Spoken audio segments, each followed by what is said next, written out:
Good evening everyone. This is Devesh from the Department of English, as you all know, and I'm here to give you a quick presentation on the essay titled "The Defense of Poesy," written by Sir Philip Sidney.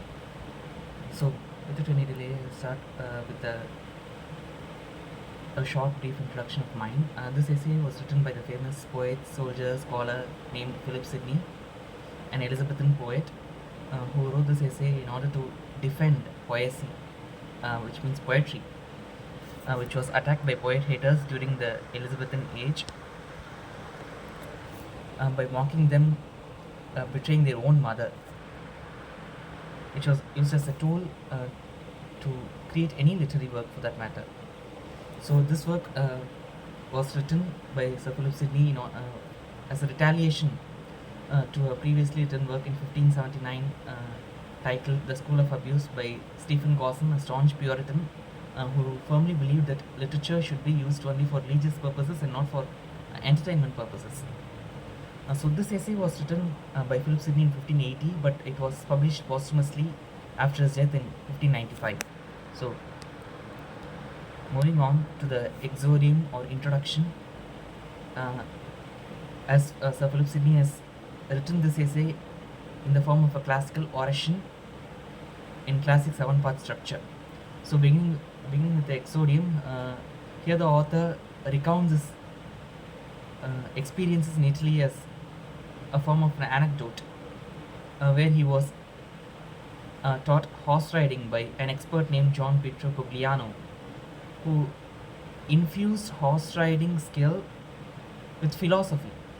So Philip Sidney feels provoked to say something in defense for his unelected vocation, as I have quoted below, extracted from the essay itself.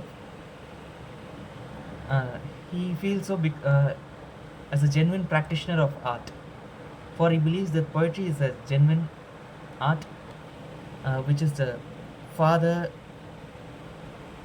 of all literary genres.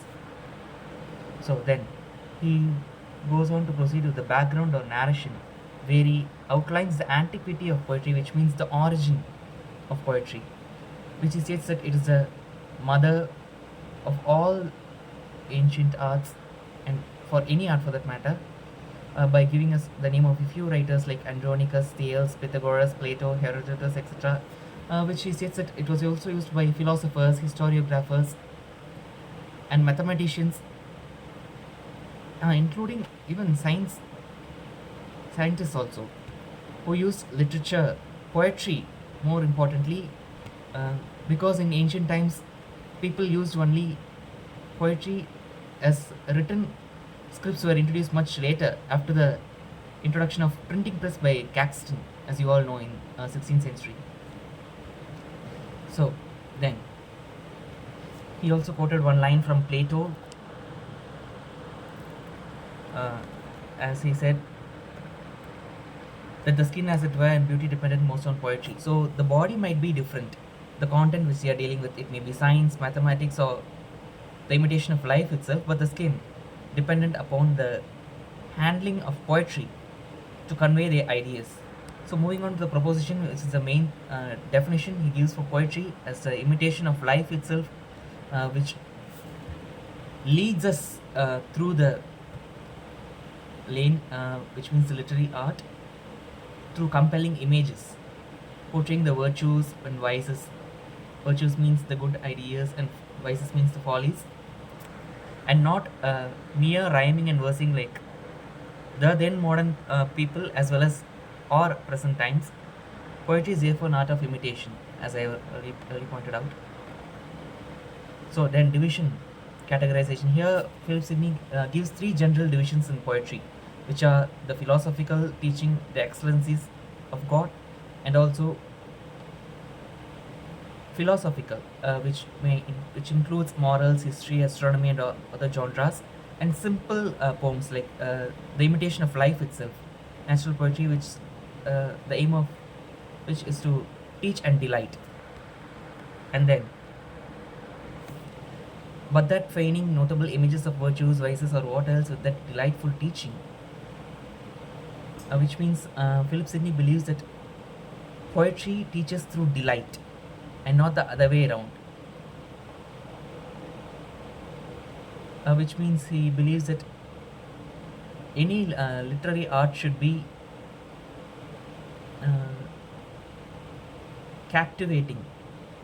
It should motivate the readers to read by themselves instead of being forced to be read. Uh, that's what I have quoted earlier. Poetry must lead the readers to experience and not through compulsion. Then comes the examination or comparison. Here, Philip Sidney compares poetry with other art forms.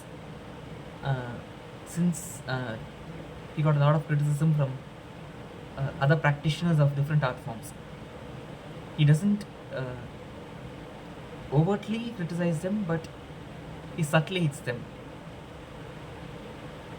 Which I mean that in between he consoles that he respects all those other professions. Then here he compares two main aspects, history and philosophy, which, as Dr. Vijayalian has rightly pointed out, are mutually contingent on each other as components in literature itself.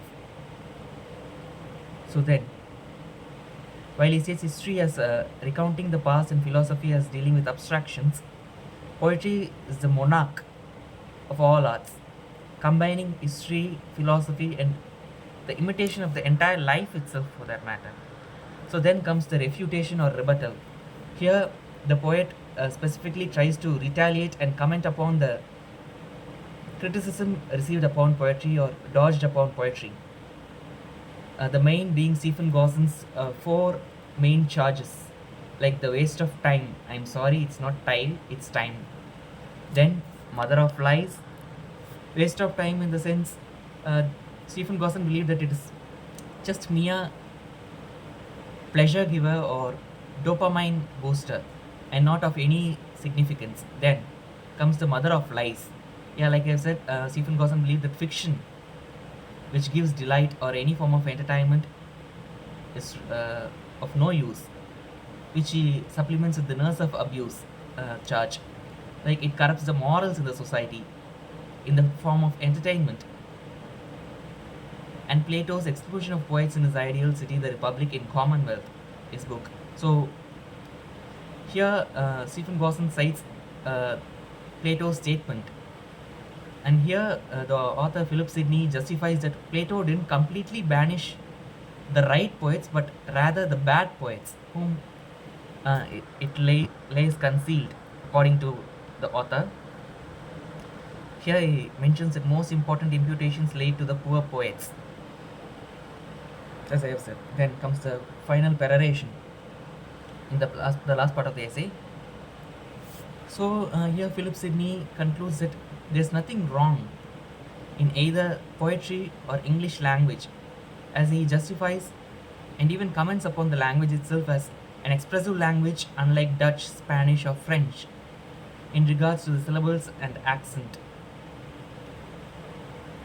So here Philip Sidney states that English has a multitude number of opportunities when it is rightfully used. I have quoted, I know some will say it is a mingled language, like we have studied that English is the most adaptable language and heterogeneous in nature. And this doesn't mean that English could be exploited, but it could make a wonderful whole when created and when combined together to make meaningful literary works. Like we have seen that 26 alphabets could do wonders and could convey the entire world when combined together meaningfully. A famous quotation we have read. So then, the digression is not a part of the classical structure, but rather Philip Sidney's inclusion as a judicial argument. So he blames the modern poets for the shame caused to poetry during the Elizabethan age or the Renaissance age, which is the time of Shakespeare, where people lacked creativity and innovation, who rather imitated the classics without any authenticity, who just used rhymes and versification as an end in itself without using the themes as the core. Then Here he jests the modern absurd poets as since the cause why it is not esteemed in England is the fault of poet apes and not poets.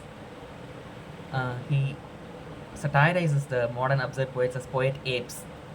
So this essay was mainly constructed to uphold the semi-divine nature of poetry as the monarch of all art forms, with the advent of Puritanism, extreme religious consciousness, and radicalism, where as a genuine practitioner of art, of a genuine art form, as I have stated earlier, he seeks to re-establish the position of poetry to the apex, which is the mother of all art forms. So that's all for this lecture. I'm sorry, due to the restricted time frame, I'm not able to cover a vast range of topics or the content specifically.